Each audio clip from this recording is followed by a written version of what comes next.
बतारिक 26 जनवरी बरोज़े जुमा यौम जमहूरिया के मौके पर शहर के मुख्तलिफ मुकामात पर देश का तिरंगा लहराया गया। नौजवानों में देश के लिए जोश और जज्बा देखा गया। एकजती देखी गई। हिंदुस्तानियों यानी मुस्लिम, हिंदू, सिख, ईसाई सब मिलकर देश का तिरंगा लहराते हुए देखे गए। कई गलियों में देश के तराने लगे हुए थे। आईएसगंज पुलिस स्टेशन में भी यौम जमहूरिया मनाते हुए एसएचओ एस मलेश ने अपने स्टाफ के साथ परचम कुशाई अंजाम दी। इस मौके पर एसएचओ एस मलेश ने पुलिस अहदेदारों को अपनी ड्यूटी बर वक्त ईमानदारी से अदा करने, जिम्मेदारी से हर केस को पूरा करने, देश के लिए अपने फराइज को निभाने के बारे में कहा। आइए देखते हैं इस खुसूस में फ्लैग होस्टिंग के चंद खास झलकियां हमारी एक खास रिपोर्ट में। ऐसे ही अहम और खास खबरों के लिए जेड न्यूज़ नेटवर्क को लाइक करें, सब्सक्राइब करें और शेयर करना ना भूलें।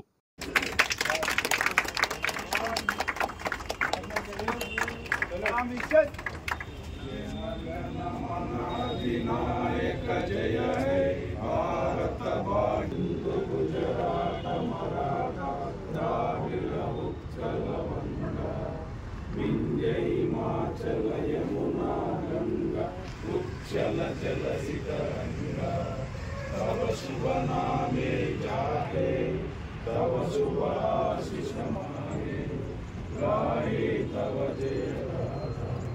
जनगण मंगलदायक जय हे, जय हे, जय हे, जय जय जय जय हे। भारत माता के जय, भारत माता के जय, भारत माता की जय। దినోత్సవ శుభాకాంక్షలు మీకు తెలియజేస్తూ ఈరోజు ఈ కార్యక్రమంలో మనం చాలా అందంగా జరుపుకుంటున్నాం. దీనికి ఎంతోమంది జాతీయ నేతలు కష్టపడి ఈ స్థాయికి తీసుకొస్తే మనం స్వేచ్ఛ వాయువులో చూస్తున్నాం కాబట్టి వాళ్ళకి ఎంతైనా రుణపడి ఉంటాం. ఇప్పుడు 1 by 1 మీ వంతు ఉపన్యాసం మొదలు పెట్టాలి సార్. టాపిక్ అవసరమైన విధానాలకు సంబంధించి వివిధ దేశాల నుండి అవసరమైన అన్ని తీసుకొని రాజ్యాంగాన్ని రాయడం జరిగింది. దీన్ని రాయడానికి 2 సంవత్సరాల 11 నెలల 18 రోజులు పట్టింది. ఇది కంప్లీట్ అయిన తర్వాత 1950 26 జనవరి రోజు నుండి ఇది అమల్లోకి వచ్చింది కాబట్టి మనం రిపబ్లిక్ డే జరుపుకుంటున్నాం. ఓకే, కాబట్టి అప్పటి జాతీయ నేతలను గుర్తు చేసుకోవాల్సిన అవసరం ఎంతైనా ఉంది.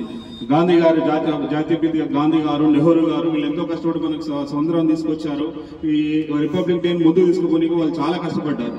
కాబట్టి వాళ్ళ స్ఫూర్తిని భావి తరాలకు యూనిఫామ్ సర్వీస్ లో ఉన్న మనం ముందుకు తీసుకుపోవాల్సిన అవసరం ఎంతైనా ఉన్నది. కావున మనం డ్యూటీల విషయానికి వస్తే బాగానే చేస్తూ ఉన్నారు.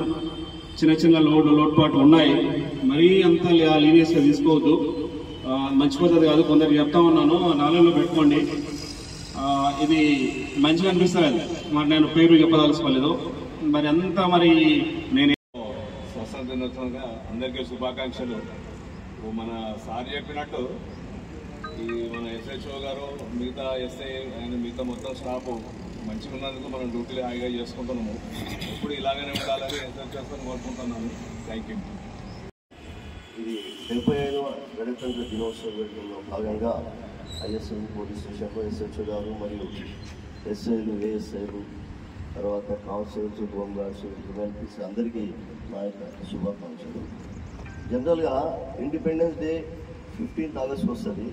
దాని తర్వాత అప్పటికీ స్వాతంత్రం వచ్చింది, కానీ ఎంతోమంది ప్రాణాలు అర్పించి తెస్తే ఆ స్వాతంత్రం వచ్చింది. దాని తర్వాత ఒక దిశ ఉండాలని చెప్పేసి బాబాసాహెబ్ అంబేద్కర్ మరియు కమిటీ కూర్చొని మనకు కాన్స్టిట్యూషన్, రాజ్యాంగం, భారత రాజ్యాంగం అనేది పొందుపరచాలనే ఉద్దేశంతో రాసుకుంటూ కూర్చుంటే అది 26 జనవరి నాడు అది కంప్లీట్ అయింది. అప్పటికి గణతంత్ర స్వాతంత్రం వచ్చింది. గణతంత్ర దినోత్సవం చేసుకుంటున్నాము. యాక్చువల్లీ మన దేశంలో ఉన్న పౌరులకు ఉన్న స్వాతంత్రం వేరే పౌరులకు లేదు.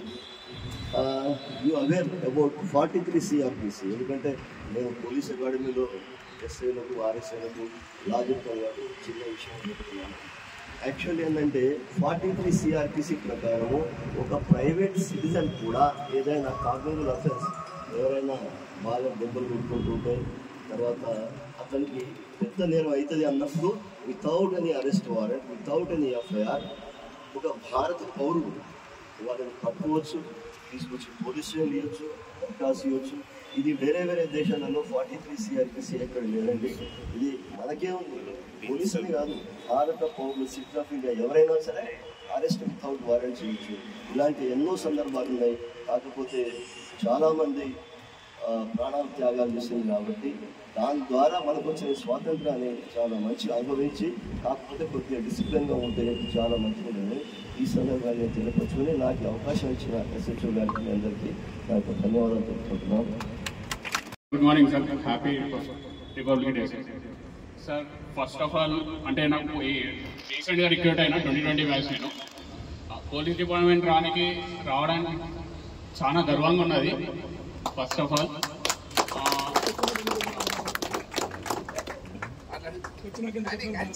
ఎందుకని ఏం బాధవాలి అంటే చాలా మంది అంటే నువ్వు అంటే ఇంత బీటెక్ చదివినాం, అది చదివినాం అంటే అక్కడ బయట ఉండే ప్రెజర్ వేరు. అది వాళ్ళు జాబ్కి వచ్చినాక చదువుకోవడం ఉన్నది, జాబ్కి వచ్చినాక కూడా ఇంకా అప్డేట్ అవ్వడం, వాళ్ళు ఇంకా స్ట్రగుల్ అవ్వడం ఉన్నది. మనం ఏంటంటే ఉన్నదే దాన్ని ఆచరించుకుంటా దాన్ని ఒక ప్రాసెస్లో వెళ్ళిపోవడం. भारत की बोलो गणतंत्र भारत की बोलो